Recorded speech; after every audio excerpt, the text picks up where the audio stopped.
কলেজে গিয়ে করলাম বার্থডে সেলিব্রেশন। হ্যালো এভরিওয়ান, আমি রিক্তা চলে এসেছি তোমাদের সঙ্গে একটা নতুন মিনি ব্লগ শেয়ার করতে। দিনটা ছিল সোমবার, 8ই ডিসেম্বর। সকাল সকাল রেডি হয়ে 10টার সময় চলে গেছিলাম সোজা কলেজে। দুটো ক্লাস করার পর মাঝখানে একটু অফ টাইমে বন্ধুরা মিলে আড্ডা না দিলে তো আর হয় না, সেটা এখানে হচ্ছিল, বাট ভয়েসটা আমি তোমাদের সঙ্গে শেয়ার করতে পারলাম না। তারপর ওই টিফিন টাইমে আমি টুকাই আর শ্রীময়ী মিলে গেছিলাম মিও মোড়ে কেক কিনতে। তৃষাদির ব্যস্ততার কারণে তৃষাদির কাছে এবার আর কেকটা নেওয়া হয়নি। তারপর কৌশানীদির কাছ থেকে এই ফুলটা নিয়ে সোজা চলে এসেছিলাম কলেজে। তারপর আরও দুটো ক্লাস করে পাশে একটি মাঠে চলে গেছিলাম। ওখানেই ঋতশ্রীর জন্য সারপ্রাইজ প্ল্যান করছিল। আর কার জন্মদিন তোমাদের তো সেটাই বলতে ভুলে গেছি, ঋতশ্রীর জন্মদিন ছিল সোমবারে, তাই ওর জন্য একটা ছোট্ট সারপ্রাইজ প্ল্যান করেছিলাম।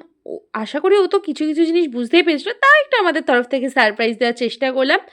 আর ও দেখে তো বেশ খুশি হয়ে গেছিলো, সেটাও তোমরা ওর রিয়াকশান দেখেই আশা করি বুঝতে পেরে গেছো। এই ও কেক কাটিং শুরু করে দিল। হ্যাপি বার্থডে ঋতশ্রী, খুব ভালো থাক, সুস্থ থাক, আর আমরা এইভাবেই মজা করতে থাকি কলেজ লাইফটা। কেক কাটিং, কেক খাওয়ানোর পর্ব, তারপরে বেশ অনেক ছবি তুলেছি। আর এরা হচ্ছে আমাদের নতুন কলেজের বান্ধবী নন্দিনী, সাধিয়া, লিয়া আর চুমকি।